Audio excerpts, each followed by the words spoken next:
नमस्कार बच्चों। आज हम विद्युतशीलता के बारे में पढ़ेंगे, परमिटिविटी के बारे में पढ़ेंगे। इस पर बात करने से पहले हम कूलाम नियम के बारे में देखते हैं।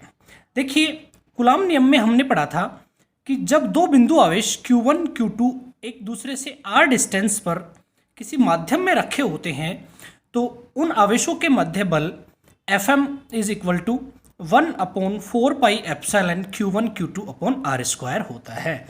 यहाँ एप्सिलॉन उस माध्यम की, जिस माध्यम में रखे हैं उस माध्यम की विद्युतशीलता या निरपेक्ष विद्युतशीलता होती है।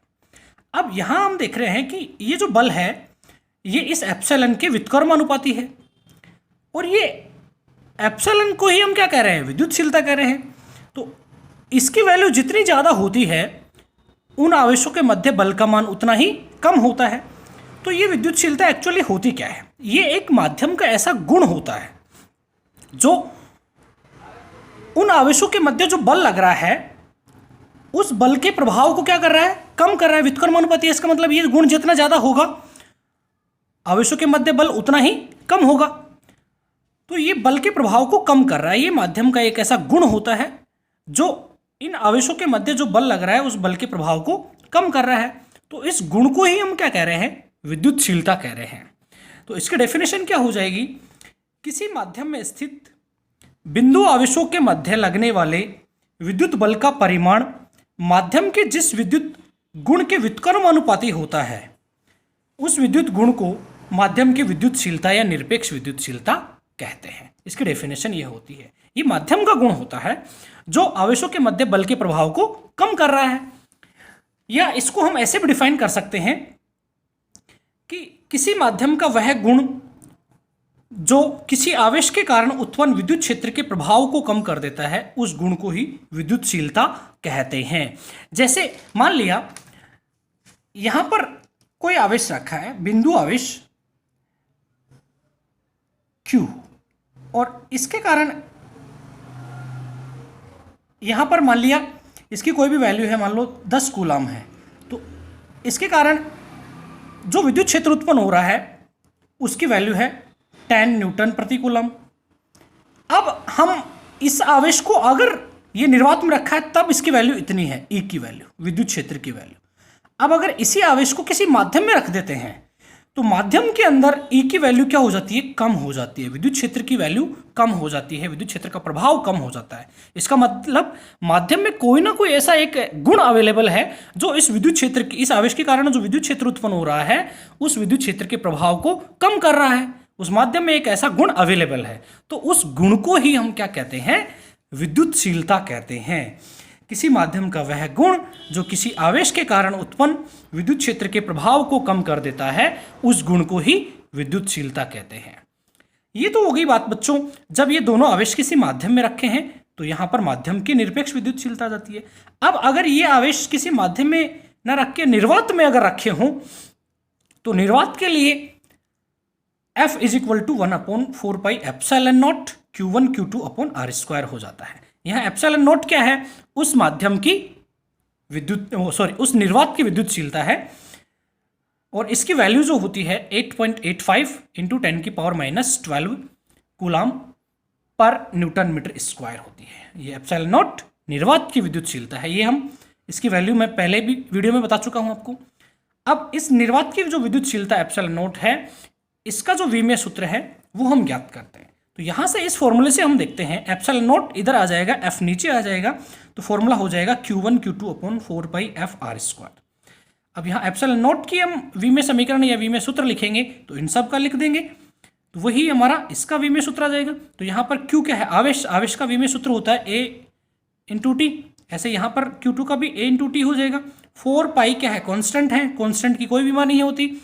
F क्या है, बल, तो बल की विमा M1 L1T-2 होती है। R क्या है, डिस्टेंस है, तो डिस्टेंस का स्क्वायर है तो यहाँ L2 हो जाएगा। जब इनको दोनों को मल्टीप्लाई करते हैं तो A²T² और इनको मल्टीप्लाई करेंगे तो ये M1 L3T-2 हो जाता है। जब इसको फिर से सोल्व करते हैं तो हमारे पास फाइनली एप्सिलॉन नॉट का विमेय सूत्र आ जाता है M-1 L-3T4A²। अब यहां हम देख रहे हैं बच्चों, जब ये दोनों आवेश निर्वात में रखे होते हैं किसी भी r डिस्टेंस पर, तो इनके मध्य बल ज्ञात किया गया प्रयोगों से। अब जब इन्हीं आवेशों को किसी माध्यम में रख देते हैं, तब जो बल ज्ञात किया गया, उस बल की जो वैल्यू है वो निर्वात में जितनी प्राप्त हुई थी उससे कम प्राप्त होती है। इसका मतलब माध्यम में बल का मान कितना कम हो जाता है, माध्यम में रखने पर आवेशों के मध्य बल का मान कम हो जाता है। यह प्रयोगों द्वारा देखा गया। अब एक कितना गुना कम प्राप्त होता है उसको हम एक राशि द्वारा डिफाइन करते हैं। उस राशि को हम कहते हैं परावैद्युतांक या अपेक्षिक विद्युतशीलता।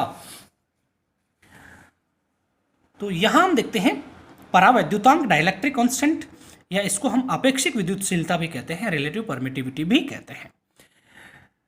तो हम देख चुके हैं कि प्रयोगों द्वारा यह पता चलता है आवेशों के मध्य बल निर्वात में ज्यादा होता है और उन्हीं आवेशों को उतनी ही दूरी पर जब माध्यम में रख देते हैं तो बल का मान कम हो जाता है।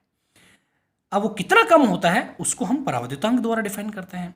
तो किसी माध्यम की उपस्थिति में आवेशों के मध्य बल निर्वात की तुलना में जितने गुना कम प्राप्त होता है उसे उस माध्यम की अपेक्षिक विद्युतशीलता या परावैद्युतांक कहते हैं। इस परावैद्युतांक को हम एप्सिलॉन आर या फिर कैपिटल के से व्यक्त करते हैं। तो एप्सिलॉन आर क्या हो जाएगा, एफ अपॉन एफ एम। यहाँ एफ क्या है, निर्वात या वायु में आवेशों के मध्य बल, एफ एम क्या है, माध्यम में आवेशों के मध्य बल। अब एफ की वैल्यू होती है 1/4 pi epsilon naught Q1 Q2 upon r square. ये निर्वात में बल हो गया माध्यम आवेशों के मध्य, और ये माध्यम में बल 1/4 pi epsilon Q1 Q2 upon r square होता है। अब यहां हम देखेंगे Q1 Q2 upon r square से Q1 Q2 upon r square cancel out हो जाता है, 4 पाई से 4 पाई कैंसिल हो जाता है, और ये एप्सिलॉन ऊपर चला जाएगा। तो यहाँ epsilon r is equal to हमारे पास आ जाता है एप्सिलॉन अपॉन एप्सिलॉन नॉट। अब यहाँ हम देखेंगे कि एप्सिलॉन इज इक्वल टू हम लिख सकते हैं इन दोनों के मल्टीप्लिकेशन की। तो एप्सिलॉन इज इक्वल टू हो जाएगा epsilon naught into epsilon r. यहाँ एप्सिलॉन आर जो होता है ये एक विमाहीन राशि होती है। अब अलग अलग माध्यमों के लिए एप्सिलॉन आर की वैल्यू भी अलग अलग होती है। तो यहाँ निर्वात के लिए परावैद्युतांक का मान होता है 1, एप्सिलॉन आर की वैल्यू 1 होती है। हवा के लिए 1.00059 होती है, जो कि लगभग इनको हम बराबर मान लेते हैं क्योंकि ये पॉइंट के आगे 3 डिजिट छोड़ के हैं। रबर के लिए एप्सिलॉन आर की वैल्यू 7 होती है। कांच के लिए इसकी वैल्यू 5 से 10 के बीच में होती है। आसुत जल जो होता है, डिस्टिल्ड वाटर जो होता है, उसके लिए एप्सिलॉन आर की वैल्यू 80 होती है। अब्रक के लिए 3 से 6 के बीच होती है। पैराफिन मोम के लिए 2 से 2.5 के बीच, और सुचालक अगर कोई माध्यम है तो उसके लिए एप्सिलॉन आर की वैल्यू अनंत होती है। तो ये अलग अलग माध्यम के लिए एप्सिलॉन आर की वैल्यू अलग अलग होती है। इसका मतलब अलग अलग माध्यमों में हम जब आवेशों को रखते हैं तो उनके मध्य बल का मान भी अलग अलग प्राप्त होता है और विद्युत क्षेत्र का मान भी अलग अलग प्राप्त होगा। तो अब हम एक न्यूमेरिकल करते हैं इस पर आधारित। तो यहां हम देख रहे हैं एक न्यूमेरिकल है, निर्वात में रखे 2 बिंदुवत आवेशों के मध्य बल 18 न्यूटन है। 2 आवेश जब निर्वात में रखे होते हैं तो उनके मध्य बल 18 न्यूटन होता है। यदि 1 mm मोटाई तथा 6 परावैद्युतांक की एक कांच की पट्टिका इन आवेशों के मध्य रख दी जाए तब बल का मान ज्ञात कीजिए। तो यहां हम देख रहे हैं हमें गिवन है निर्वात में आवेशों के मध्य बल कितना है, 18 न्यूटन। तो निर्वात में जो बल होता है उसको F से रिप्रेजेंट करते हैं। तो F इज इक्वल टू हमें गिवन है 18 न्यूटन, और परावैद्युतांक की वैल्यू कितनी है, 6। तो यहाँ परावैद्युतांक को हम एप्सिलॉन आर से रिप्रेजेंट करते हैं। एप्सिलॉन आर की वैल्यू कितनी दी हुई है हमें, 6। अब यहाँ हम देखते हैं, हमें फॉर्मूला देखा था अभी अभी परावैद्युतांक का। एप्सिलॉन आर क्या होता है, एफ अपॉन एफ एम। आवेशों के मध्य निर्वात में बल बटे आवेशों के मध्य माध्यम में बल। अब हमें एफ एम की वैल्यू ज्ञात करनी है, माध्यम में बल कितना लगेगा उसकी वैल्यू ज्ञात करनी है। तो F m is equal to हम लिख सकते हैं F अपॉन एप्सिलॉन आर। तो यहाँ F की वैल्यू कितनी है, 18 न्यूटन है, और एप्सिलॉन आर की वैल्यू 6 है। तो यहाँ कितना हो जाएगा, 3 न्यूटन। तो इससे हमें पता चल रहा है कि जो 2 आवेश हैं, सपोज यहाँ पे ये दोनों आवेश रहे R डिस्टेंस पर रखे हैं Q1 Q2, जब ये दोनों आवेश निर्वात में रखे होते हैं तब तो बल लगता है 18 न्यूटन।